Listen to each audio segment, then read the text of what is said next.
देरहासार नांगोलनि सावगारियाव भट हो नांगोलनि सावगारियाव भट हो उत्तम कुमार बसुमतारीनो भट हो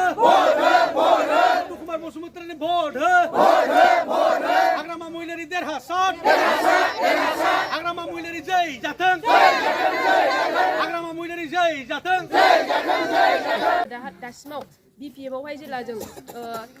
थांनाय 2023 नि 20 नभेम्बर खालि जों जेला जइन जानानैहाय जों बिपिएफनि थाखाय खामानि मावबोदोंमोन बेवहाय जों सुद' सार बिथांखौ लोगो मोननानै खामानि मावबोनो मोननानै बिथांखौ जों पार्सनेलि दिनैहाय मोजां मोनो बिथाङा बै समनिफ्रायनो जेला बड'लेण्ड मुभमेन्टआ जोंहा स्टार्ट जादोंमोन बे समनिफ्रायनो सारा बड'फा उपेन्द्रनाथ ब्रह्म बिथांमोनजों थाबोनानै खामानि मावनाय आरो बिथाङा सासे वेल एडुकेटेड आरोना आरो बिथाङा समाजनि थाखायबो गोबां खामानि मावबोदों आरो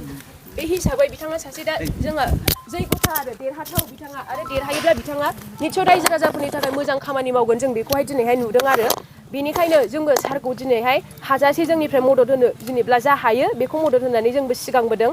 आरो सिगांनि समावहाय थांनाय समफोरावहाय रावबो बिदि अबेबा दलाव अबेबा पार्टियावहाय रावबो बिदि जेनेबा सेंग्रा सिख्ला जाखांफुनाय लाइमोनफोराहाय रावबो बबेबा मोनसे पार्टियाव थानानै जेनेबा पार्टिनि थाखाय खोथा बुङाखैमोन बेमोन आरो खिन्थु दा दिनैनि समावहाय जों मोनसे बायद'था जानानै फैबाय आरो जोंनि जाथिनि खाथियाव जोंहा जोंनि मोनखानाय पावारफ्रा गोमालांनायनि खाथियाव बासायनांगौनि मोनसे दायित्व जानानै फैबाय होननानै जों रायलायबाय थादोंल'मोन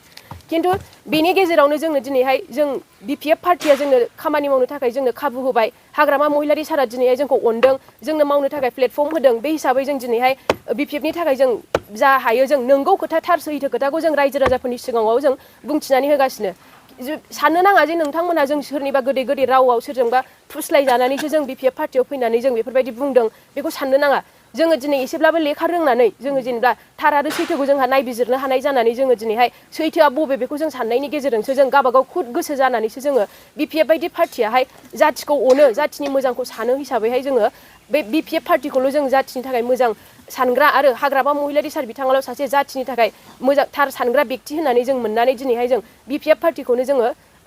सापर्ट खालामबाय थादों आरोना आरो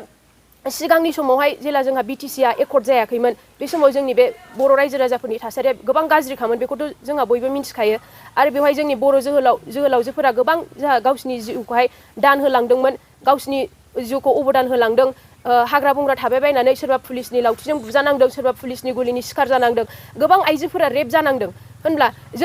जों नुबोआखै जों मोनाखै बेफोर बड'लेण्ड आन्दलनखौ जों मोनबोआखै खिन्थु जोङो जोंनि सिनियर मानसिफोरनिफ्राय जोङो खोनायो जे जोंनि गोदोहाय जोंहा बेबायदि मोनसे सम दंमोन जोंहा गोबां खास्रि बिस्रि जेनेबा जोंनि गेजेराव बेफोरबायदि सम दंमोन होननानै जों खोनायो बेखौ जोङो दा जेनेबा जोंनि सिगांनि जेनेबा सिनियर जोहोलावफोरा जेनेबा जाथिनि थाखाय एथबां नांबोनो हादोंब्ला जों दिनैहाय जोंबो मानो जाथिनि थाखाय फंसे खोथाखौनो बुंनो हाया बेखौ साननानै जोङो दिनैहाय ओंखारबोदों आरोना आरो दा नै बिथांमोनहा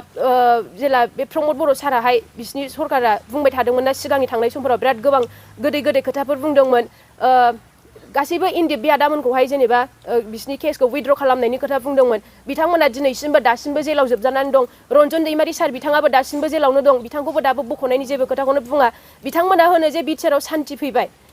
अबाव सान्थि फैखो सोलायनाय सरकारनि नामाव बिथांमोना होनदोंमोन गोबां बायदिसिना लाबोगोन गासैबो बेफार खालामनानै जाग्रा गासैबो आइजोफोरनो 75 लाख रां होनायनि खोथा बुंदोंमोन आरो लाखपति बायद' बेफोरबो मोनसे समाव बिराद गोबां माखासे स्किम माखासे मिशननि खोथा बुंबाय थादोंमोन बिथांमोना गामि दाउ अमा बोरमा फिसिनायनि माखासे मिशननि खोथा बुंबाय थादोंमोन दासिमाव बिथांमोननि मिशना गासैहाय 166टा मिशन जाबाय खिन्थु मोनसेबो साक्सेसफुल जायाखै अबेबा मोनसे गामियाव मोनदों जानो हागौ अबावबा एसे अबावबा हरदों जानो हागौ अमा दाउ खिन्थु गासैनोबो होनो हायाखै आरो बे सेल्फ हेल्प ग्रुपनि जेनेबा बेखौहाय जोङो आइजो माहारिखौ बेजोंनो बिसोरो लफायदों नङा होनब्ला बेखौ सोर साबेसे दिनै मोनखो आरो जोङो दिनैहाय बाजार थांनानै जोङो जोंनि जाखांफुनाय लाइमोन आदामोनजों थांबाय बायनानै जोङो बाजार थांनानै जोङो खबर लाहैदों जे नोंसोरनो मैगं फाननानै जाग्रा रावबो बर' जाथियाव थानाय नंला होननानै बिना गयारि मेदाममोनहा होख्राव बुंदोंमोन मैया जोङो बिसिनि गामियाव बिना गयारि मेदामनि गामि खाथियावनो थांनानै खैला मैला गामियाव थांनानै सुदेमपारा गामियाव जों थांनानै खबर लाहैदोंमोन बे समाव मालाय गासिबो रायजो राजायानो जोंनो खोन्थानानै होजोबबाय गासिबो जों बानायनानै बुंनाय बाथ्रा नङा जों प्रमान मोनबोनाय बाथ्रासो मैयाहाय बुंबाय बिना गयारि मेदामा रावबो गावनि गामिनि जाथि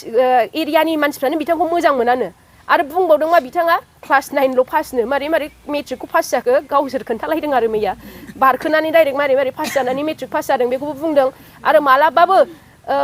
अबेबा प्राइमारि गावसिनि UPPL नि पार्टिनिनो बे प्राइमारि लेभेलाव थांनानैबो मालाबाबो आइजोफोरजों थांनानैब्लाबो जेबो बिदि खोथाखौनो रायलायहैफेराखैनो आरो बिथांमोननि जेबो खौरां खबर लानो थांफेरानो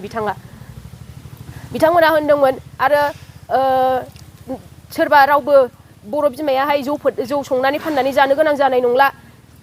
हाग्रा बंग्रायाव थांनानै नोङो मैगं खानानै फाननानै जानो गोनां जानाय नंला अन्थाइ देनानै फाननानै जानो गोनां जानाय नंला होनदोंमोन बेखौनो जों मैया थांनानै खबर लाहैबाय गावनि गामिनि नसुंसेनि खाथिनि मानसियानो जोंनो खोन्थाबाय गाव मा बिथांमोनहा मा दिनैनि समावहाय इलेक्सननि समावल' गोदै गोदै बुंनानै दा दिनैहाय बिथांमोननि समस्यायाव थांनो बिस्रा खबर लाहैनो बिस्रा दिनै 1 सेकेन्ड समबो गैया बे आरो दिनै जोङो बाजार थांनानै जोङो खबर लाहैदों मादैमोननाव रावबो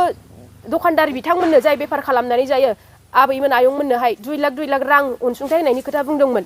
रावबो बाहाय मोनाखै बिथांमोनहाहाय आरो न'खर साख्रि राननानै होनायनि खोथा बुंदोंमोन बेबोथ' गैखाया गासिबो थगायजोबनाय सोर साबेसेनो दिनै साख्रि होनो हायाखैना आरो दा जोंहा ओंखायनो गासैखौबो जों मिन्थिजोबखाबाय बुजिजोबखाबाय जोंहा गोदोहाय हाग्रामा महिलारि सार दैदेननाय समावहाय जोंहा माबायदि जोंनि BTC आ पावारफुलमोन बेखायनो जोंहा बै जोंनि थाखानाय जोंनि BTC आनो जोंना मोजांमोन होननानै जोंनावबो दिनै मोनसे रियलाइज फैदों आरोना जोंबो बै समाव जेला जोंबो स्टुडेन्ट हिसाबै जोंहा जेबो पार्टियावबो गैखायामोन हिसाबै प्रमद बर' सारा जेला जाथिनि थाखाय हुज्रिख्राव बाथ्रा बुङोमोन बे समाव जों गोजांस्रिवलायोमोन जाथिनि थाखाय बिथाङा सासे थार सानग्रा सुबुं होननानै जोंनावबो फोथायनाय दंमोन जोंबो गाबफालायोमोन सारनि बेबायदि स्पिचफोरखौ खोनायोमोनब्ला खिन्थु दिनै बिथाङा गाव फैनानैहाय जेनेबा खामानि मावनो लाबाय मोनसेबो जाफुङासै बिथाङा लंकेयाव थांनानै राबन जाहैबाय होननाय बे मोनसे फोरमान होदों आरो बेनिखायनो जों बेखौ मोजां मोनाखैमोन जोंनि बै थाखानाय सरकारा जोंना बे हाग्रामा महिलारि सार दैदेननाय सरकारानो जोंनि थाखाय जथेस्थ' मोजां बेखौ जोंहा मोनदांनाय फैदों आरो आं बेखौबो बुंगोन मादैमोन गोदो BPF सरकार सालायनाय समावबो सोरबा साफा सानैया जेनेबा मोननांगौ खिनिखौ मोनाखै जानोबो हागौ दा जुदि जोंनि सरकारा फैफिनोब्लाबो 2025 आवहाय बाहाय जोंहा जेनेबा सोरबा सरकारनि आसनिफोर मोननांगौ जेनेबा बेवहाय जोङो जोंनि पार्टिनिल' BPF निखौल' जोङो बेखौ होनाय जानाय नङा आरो जों बुंगोन सारखौबो सोरबा BPF निबाबो सोरबा कंग्रेसनि सोरबा UPPL निबाबो मोननांगौ मानो होन जाय सुबुङा जाय बेक्तियाहाय जेनेबा मोनथावथाव बेखौ जों बासिनानै सेलेक्ट खालामनानै जों सारमोनजों रायलायनानैहाय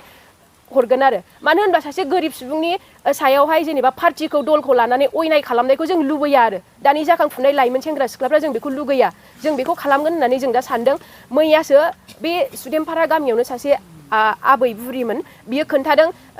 सरकारनि बे IOI न'खौ मोनदोंनो आबैया मोनदों खिन्थु चेयारमेना बिनिफ्राय बेसेबां लादों 11,000 रां लादोंनो